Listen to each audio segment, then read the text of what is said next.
Welcome to the Proceedings Podcast. I'm Bill Hamblet, the Editor-in-Chief of Proceedings at the U.S. Naval Institute. Great to have you on board today, everybody. It is Wednesday, the 4th of December. Let me get to my guest today because in my office, which is unusual because usually we do these remotely now, but I've got the author of this book, Colonel Frank Sobchak. He is U.S. Army Special Forces retired. The book is called Training for Victory, U.S. Special Forces Advisory Operations from El Salvador to Afghanistan. Frank, thanks for being here. Thank you so much for having me on board. Yeah, and congrats on the book. It's one of our newest books from the Naval Institute Press. So an Army guy writing for the Naval Institute, it's okay, even though, you know. Can I say beat Navy? No, beat Army, beat Army. So he's a West Point grad as well. But we're burying the hatchet for this show. Today.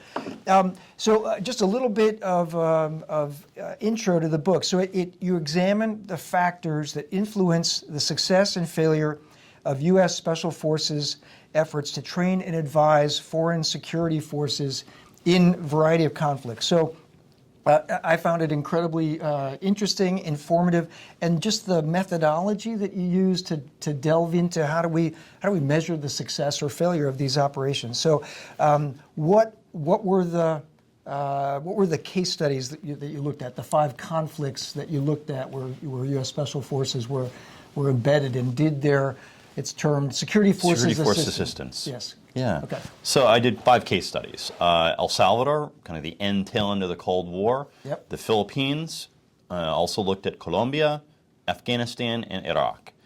And in each one of those, I looked at a case where we, meaning the United States, built a host nation special operations units from scratch. In other words, no unit existed before, and it starts from the very beginning. We have the opportunity to kind of carte blanche create what we'd like to. Got it. And I really enjoyed in the beginning of the book when you sort of lay, this is what I'm going to cover, this is what I'm not going to cover. And there's a great explanation of the fact that in several of these cases, most notably, of course, Iraq and Afghanistan, the larger U.S. government effort to build the Iraqi security forces, to build the Afghan National Army, right? Those larger efforts were disasters. Thank you for putting it that way. But you have to say it. I mean, clearly things did not go well at the strategic level of trying to build total armies and total national police forces or security forces. But your book, your case studies are, as you just mentioned, they're focused on those special forces units, those special security units, and how they performed in combat operations. So what were some of the key elements that you looked at? So I looked at, in terms of what are the factors that actually resulted in producing combat effective partners. Couple things. I looked at consistency and advisor pairing. How often are the same advisors paired with the same host nation forces? I looked at the ratio of host nation soldiers to advisors, very similar to the debate that kind of goes on about classroom size and student to teacher ratio. Right. I looked at whether or not the advisors were allowed to partner with their host nation forces in combat. Kind of the U.S. conventional wisdom, the gold standard supposedly is being able to advise in combat. How much does that matter? Yep. I also looked at language training, cultural awareness, in that within this organization, the U.S. Army Special Forces, it's about $51 million is spent every year on language training. Wow. How much does that matter? Yep. At the broader level, we spend a lot more than $51 million, and so wanted to explore that. Lastly, I wanted to explore the issue of the ability to organize host nation forces, in that does it matter how much we, meaning the United States, are allowed to change the organization, doctrine, training, equipping of the host nation forces? How much sovereignty are they willing to cede to us? Are they willing to I found that part fascinating. Are they willing to let us make changes in the organizational leadership? Right. Are they willing to let us make tactical changes in combat? And how much does that affect the outcome? Yeah, those are amazing. So talk a little bit about each of the groups. So in El Salvador, for example, it was the Batallones de Infantería de Reacción Inmediata, the BIRIs, right? Yeah. And then in each of the other countries, there were similar organizations. So just give a little bit, real quick, about each one of those units in those 5 countries that you looked at. Sure. So in each case, I wanted to try to compare apples to apples, right? So I wanted to look at a case where it was something that was a long-term, where it was a special operations unit, and where it was something that was created from scratch. In El Salvador, it was the BIRIs, Battalion Infantería de Reacción Inmediatamente. It was basically shock troops that were created almost like a ranger or more elite force that was created to be able to deal with the communist insurgency at that point. Got it. In the Philippines, it was the Light Reaction Regiment. And it was around the 2001 time period. It actually started right before the September 11th attacks. But if you recall, during that time period, there were failed attacks where the Al-Qaeda and other associated movements had wanted to blow up a series of airliners. Oh, right. Yep. And so the Philippines had a long-term issue, I mean, going back to the, when it was de facto colony for the United States, Right. Of Islamic resistance, Islamic kind of guerrillas. This is mostly in the southern Yes, Philippines, right? mostly in the southern Philippines.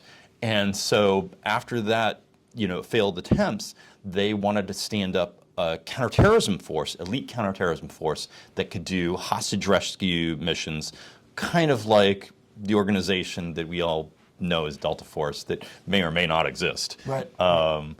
The other 3 cases, one was in Colombia, and that was 2 different organizations within the Colombian Special Operations Forces. One were the Lanceros, and the other was effectively a commando battalion. Okay. And both Colombia in the late 90s was a failed state or failing state. Yep. There were more kidnappings in Colombia in the late 90s than in Afghanistan. Wow. So Colombia was in desperate shape, and they needed help to fight against the FARC, the Revolutionary Armed Forces kind of guerrilla group of Colombia, and they needed help to be able to defeat them. So we helped train these commando organizations to be able to go deep into the jungle, to do long-range reconnaissance, to be able to do kill-capture missions, to try to decapitate the FARC's leadership. Yep. The final 2, the Afghan commandos, eventually grew to a size force that was more than division size. And the commandos were actually larger than multiple NATO countries' entire militaries.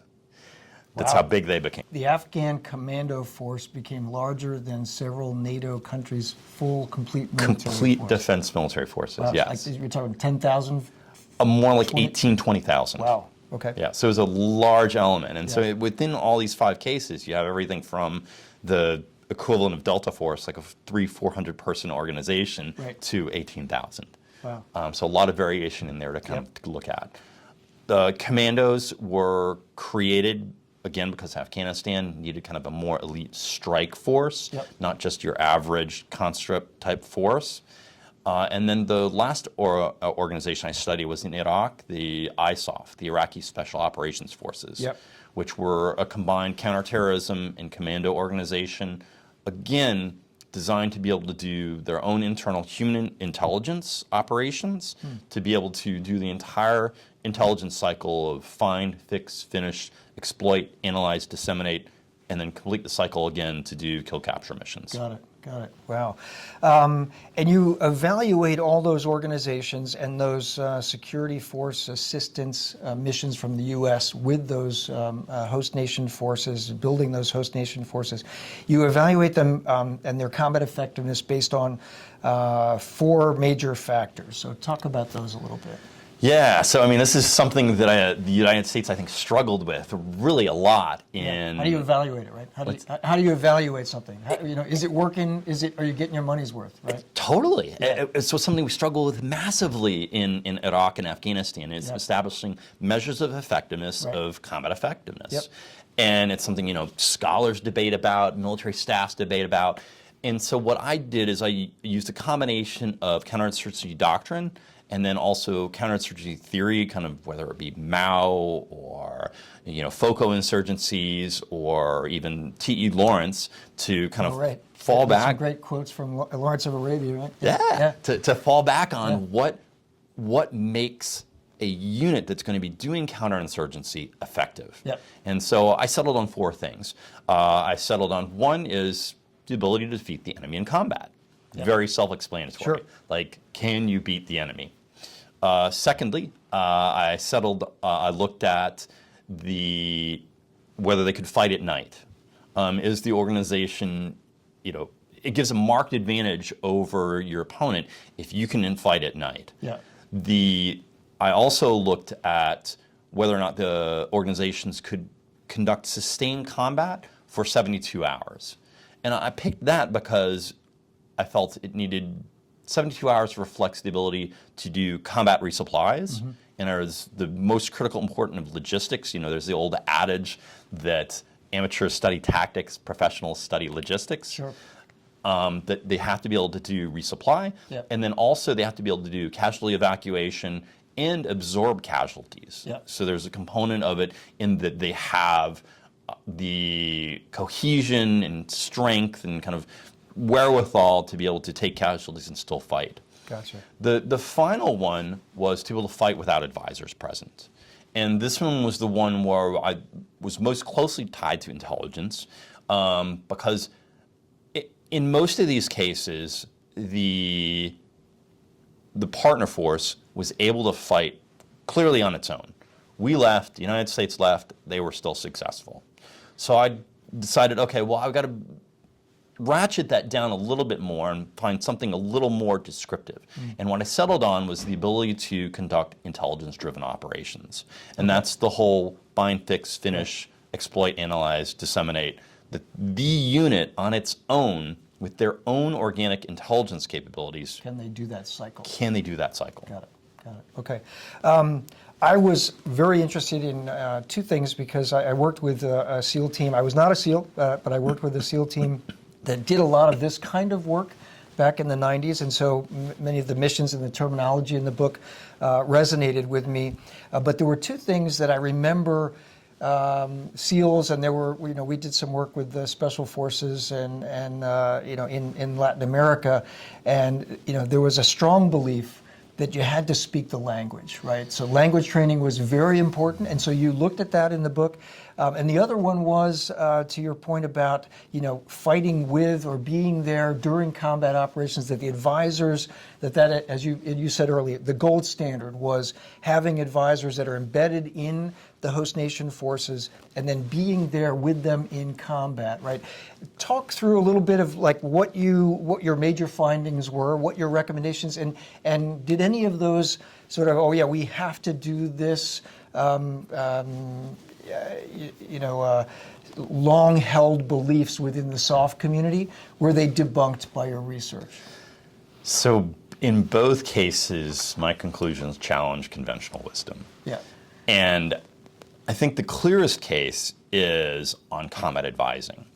The Colombians went from, as a country at the strategic level, being a country that exported coca to a country that's exporting security force assistance. They, after 20 years of U.S. assistance, of training their forces, military aid, and of course their own dedication and suffering and willingness to fight, they produced a force that could conduct night combat operations, military freefall on their own, something that, again, most NATO countries cannot do. Only the UK and France, the rest of NATO, do not have that capability. And all of this was done without us being able to accompany them into combat. Wow. And so my conclusion kind of on the ability or the impact Yep. of combat advising, fighting shoulder to shoulder with your partners, is that it adds value, but it is not necessary, because the most effective partner force we had was the Colombians, writ large. And U.S. Special Forces were not allowed to go into combat with them. Absolutely. Was that a U.S. constraint, or was that a Colombian government constraint on that partnership? It was a mixture of both. So a lot of it was, there was a serious U.S. concerns on it. There were concerns about security. I mean, this is at the height of the Iraq and Afghan conflicts. Yep. And I think there was, at the strategic level, there was extreme political sensitivity to the notion that the conflict, quote unquote, is expanding. Yep. And I mean, it was, considered part of the global war on terrorism, and it was connected through the narco-terrorism ties to funding of Islamic extremist groups. Sure. Kind of indirectly, and that's a long Yeah, story. right. Some of those ties were very tenuous. Yes, and when there's money, people find it, any Yeah. sort of excuse they can to get additional funds. Anyway, so there was, on the U.S. side, there was definitely a reluctance to do it. On the Colombian side, there was also concern about it for sovereignty reasons, but also the concern that they recognized, they had the kind of strategic foresight to recognize that, hey, if a bunch of Americans die here and we have a Black Hawk Down kind of scenario, Sure. the Americans are probably going to go away. Yeah. And so they were concerned about that. And so kind of on both sides. Yeah. There were some small exceptions where there was a time period where several contractors, their aircraft was shot down. Two of I them, remember that. several of them were held by the FARC for a long period of time. Yeah, right. While, I mean, ever since the Iranian hostage crisis, the United States, we have a very, Americans being held hostage, there's both political and military implications for Sure, that. right. And so we reacted significantly. We deployed some forces. The Colombians allowed small amounts of forces to go forward into conducting reconnaissance operations, but not direct combat. Yeah.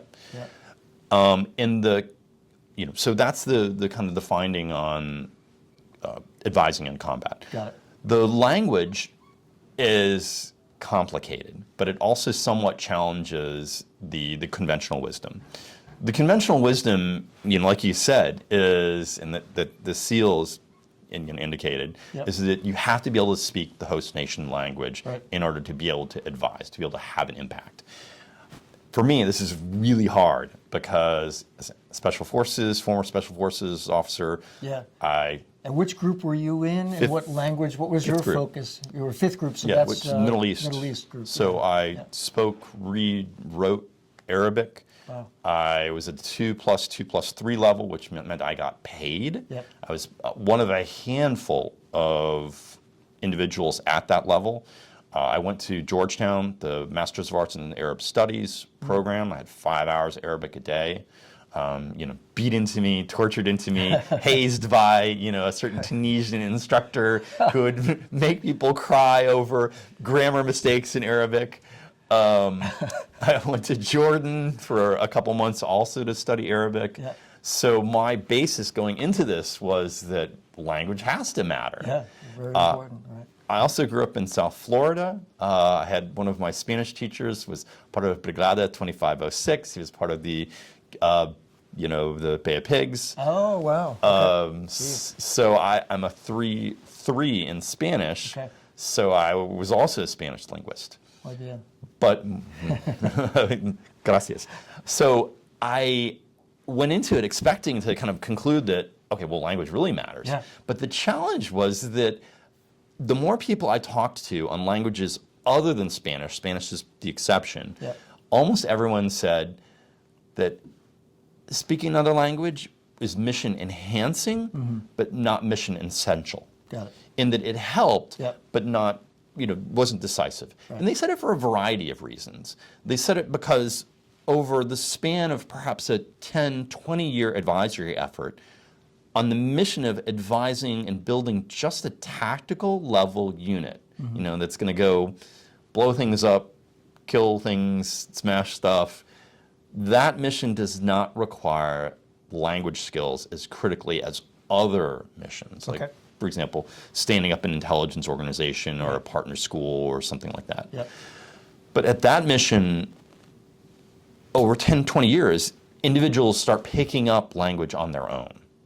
And that what was important was knowing a language, but not the language. Because over the time span of the mission, individuals really kind of picked up language on their own. Sure.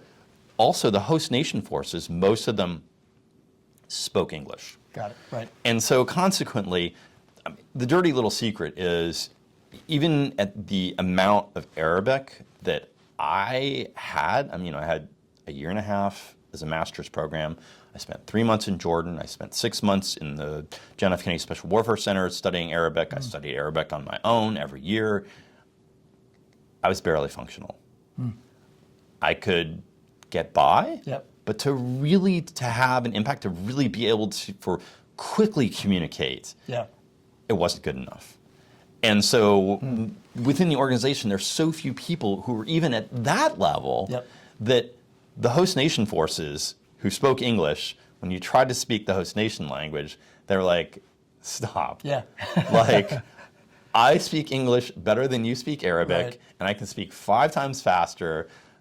Just give it a rest. I appreciate you trying. It's very kind, but let's just speak English. Got it. And that was kind of across the board. Got it. Got it. So the exception of Spanish, if you want to talk about that, I could talk about why Spanish was an exception. But I'll, would you like me to? Or no? I think we're a little short on time. I want to get to a couple of other really key questions. So tell the audience a little bit about the examples that were most successful and maybe the least successful. You can't go into whys and wherefores for all 5 of them, but of the 5 countries that you looked at, which of those special forces units that the U.S. helped establish and stand up and train turned out to be the most effective, and which ones not so much? Yeah. So the biggest lesson I think to take away is that there's no silver bullet. There's no one single factor that if you just focus on that and fix it, that everything's going to work out. It's a multitude of factors that one or the other or both together will result in a more effective partner force. Got it. And we saw this both in Colombia and in Iraq. In Colombia, one of the biggest factors was that the Colombians were willing to give up a large amount of sovereignty and allow us to kind of reach in and make changes, and were dedicated to success. The title chapter for Colombia is The Dream Allies, and that was because they were literally the perfect allies. They were motivated. They were tremendously motivated. And they were very much soaked up whatever lessons that we gave them. They were willing to take any suggestion, kind of almost to a fault, to succeed. And so that made a huge difference in Colombia. In Iraq, one of the biggest, in Colombia this was also a factor, but the biggest case where it was a massive reason was in Iraq, was the consistency in advisor pairing. And really above all, that was most important. Okay, so U.S. Special Forces advisors consistently worked with the same Iraqis over and over again. You had the same advisors returning with the same Iraqis. There were cases where some individuals had come back for 8 rotations. Wow. So they had worked with the same Iraqis for 32 months. And they knew each other so intimately that there were cases where individuals would say, well, I knew Bill, that when he would go into a room, he would go this direction. However what the layout of the room was, they instinctively knew how the Americans would react because they'd worked with them so much. They were they mind melded. And in the book, you also point out that consistency meant that the U.S. advisors sort of knew how the host forces might be trying to hide things from them, or might be, hiding their failures, or being slow with sharing certain types of information, right? That they knew where the bodies were buried. I think that's a quote in the book, right? Yes, they knew where the bodies were buried. It made it harder for, in an adversarial relationship, for the host nation forces to pull the wool over the advisor's eyes, because the advisor could say, "Hey, the guy 3 rotations ago tried this on me. Yeah. The work then is not going to happen again. This isn't my first rodeo." Right. And so they could head those off at the pass, and then knowing that, the host nation forces were like, okay, right, we'll toe the line here. Probably the worst case, the least successful, was in Afghanistan. And that was really for a variety of reasons. One of the challenges was consistency in advisor pairing. And the chapter title is Chasing Bright and Shiny Objects. And part of the problems with consistency there came from our side, and some of it came from the Afghan side. Okay. On our side, we had a series of leaders in Afghanistan who would change leaders at the special operations level, who would change objectives, goals, partners almost every 2 years. And time after time, when I interviewed individuals who had worked with Afghans in different capacities, they would say it was infuriating. We would almost never return to the same location. It was almost like we were being forced to do something different. And part of it was that the new leader would create a new priority. He would say, instead of the Afghan commandos, we're going to create a new organization called the Afghan National Army Special Forces. And they're going to be similar to us. They're going to be able to advise the Afghan army after we leave. Oh boy.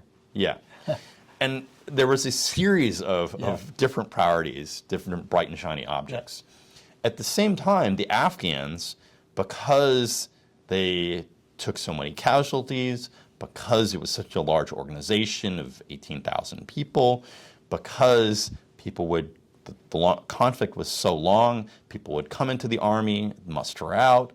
It wasn't as professional a force like, for example, as the Colombians, where in Colombian SOF, after 8 years, there was still something like 70% of the original people still in the organization. Oh, wow. Yeah, that's a lot of retention. A lot of retention. So Afghanistan, you didn't have that. So on both sides, you had the challenge with consistency, where it's like Groundhog Day, where every year you're restarting again, and with a new set of advisors. Great analogy. I want, if you could talk a little bit, just because I remember, so in 2014, I was at the National Counterterrorism Center. I was working on Middle East, U.S. whole of government strategies, the Middle East. The ISIS just sort of came out of almost nowhere and was incredibly successful. And there was a period where we were worried that we were going to have to pull all Americans out of Baghdad, close down the embassy. But the ISOF, as you point out in the book, the ISOF was the most combat effective unit against ISIS. Kind of stopped them in their tracks and then pushed them back. Talk about that a little bit, because that just stood out to me as the most salient example of success. Right? Yeah, I mean, we built the ISOF. Yeah. We built the ISOF, and they succeeded.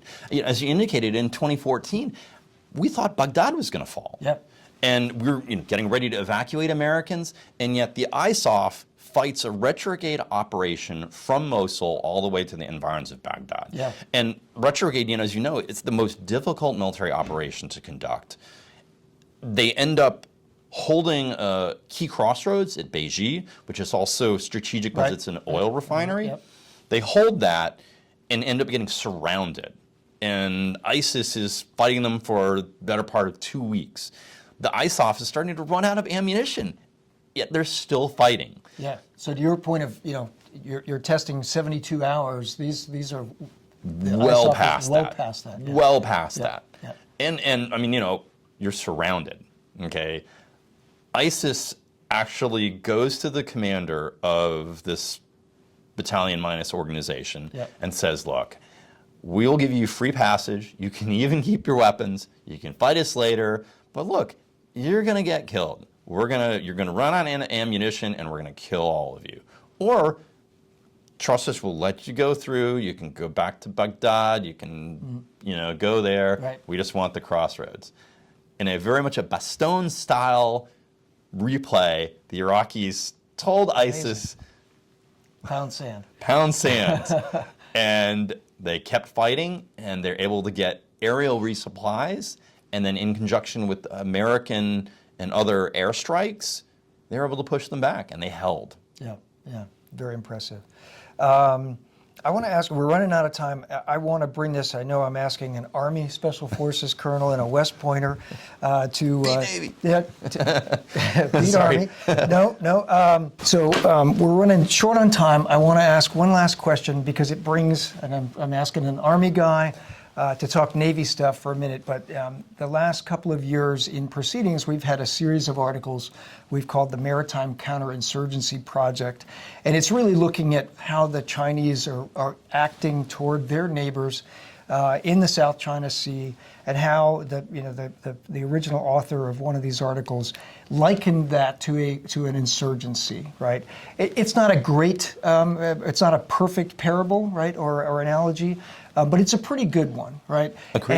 And the thought process is, does the U.S. Navy, and perhaps with some Coast Guard help, perhaps with Army in the Pacific help, how can we help strengthen the maritime forces in the region, Vietnam, Philippines, Malaysia, Indonesia, et cetera, to push back against malign effort by the Chinese Coast Guard, by the Chinese People's Armed Forces, militia, et cetera. So I'm just curious, and again, apologize for asking an off-the-cuff question. It's a good question. But from your perspective, as a career SF guy and as a guy who's just written this book looking at this security force assistance mission that the U.S. military does, any lessons for the Navy or for the possibility of doing that kind of thing in the maritime realm? So I think it has huge lessons. With the challenge of the U.S. defense industrial base, the U.S. shipbuilding, the size of the U.S. Navy, we're going to have partners. Yeah. Both from the perspective of just the sheer mass of the threat and the danger, Yeah. but also from the basing perspective. Sure. So on both ends, that when you have partners, a lot of the lessons of security force assistance play out. Whether, again, you're fighting shoulder to shoulder, or whether it's a more partnership light. Yeah. And in all of those cases, really the most important thing is that consistency and advisor pairing. There's one of the quotes that I think is most effective is, you can't surge trust.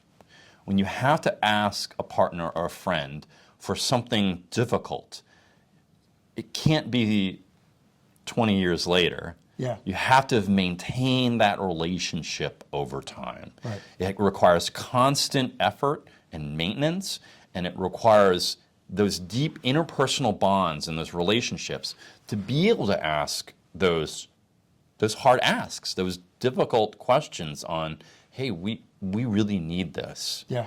And it is those bonds that will help the ally to say yes. Got it. No, that's helpful. I could give an interest. Do you mind if I give an interesting vignette? That'd be great. Yeah. I'll try to make it as quick as possible. And this actually has a Navy connection. Okay. So during the stand-up of the Light Reaction Regiment in the Philippines, it was going to be a big deal because U.S. It's a re-engagement with the Philippines after the U.S. really left in '92. Subic Bay and Clark Air Force Base closes. So we're coming back in much larger amounts. The amount increases greatly. And so it's a big kind of hullabaloo over the first re-engagement. Okay. And PACOM, Admiral Dennis Blair, and their staff is having SOCPAC, Special Operations Command Pacific, engaged because obviously the Light Reaction Regiment is a Special Operations Force. Sure. SOCPAC wants to bring a Master Sergeant, an E8 along, onto the initial kind of partnership meeting, the big dining, etc. Got it. PACOM is why are you bringing a master sergeant? This is something for captains, Navy captains, colonels, Yeah, right. 06s and above. Yeah. There's no reason they try to cut him off the list. Yeah. Sobchak insists on him coming. And so he is there for the very first meeting. And there's the long line, receiving line. Admiral Blair, the PACOM commander's there, others are there. Yeah. The chief of staff of the Philippine Army arrives, recognizes this master sergeant, bypasses the entire receiving line, gives him a bear hug, starts asking him about his family and how everything is going. The reality is that 4-star general had started as a captain in the Philippine Special Forces and Ranger units. And this NCO had worked with him 6 times across his career. Yeah. And so they had connections going all the way back to when he was a company grade officer in 03. Yeah. And it was those interpersonal bonds that helped make the meeting and helped move things forward positively. Yeah, that makes sense. That's a great story. Great story. And it's in PACOM. Yeah. And the Philippines, and so much is going on now with the Philippines and with pushing back against what the Chinese are doing in the South China Sea and inside the Philippine EEZ. It's a critically important place and time, and one that's got a lot of focus. And I know that folks out in 7th Fleet and in Hawaii are trying to think about how do we strengthen that alliance? How do we strengthen our partner? How do we make them more resilient to the pressure that they're getting from China? So it's very important. Well, this has been a great conversation. My guest has been Colonel retired U.S. Army Special Forces Frank Sobchak. He's the author of this book, which is just out from the Naval Institute Press. It's called Training for Victory, U.S. Special Forces Advisory Operations from El Salvador to Afghanistan. And it is a fantastic, fantastic book. It's really well researched. It's very well written. And it's a quick read too. It's one that it's kind of a page turner, which I did not expect when I opened it. I just kept going from story to story, and I plan to share it with a couple of my former Navy SEAL buds who they'll recognize a lot of the topics and the themes that come out in it. So Frank, thanks for stopping by. Thank you so much. Yeah. I really appreciate it. Great to have you on the show. Thank you for having me. Until next episode, remember, victory begins at the Naval Institute.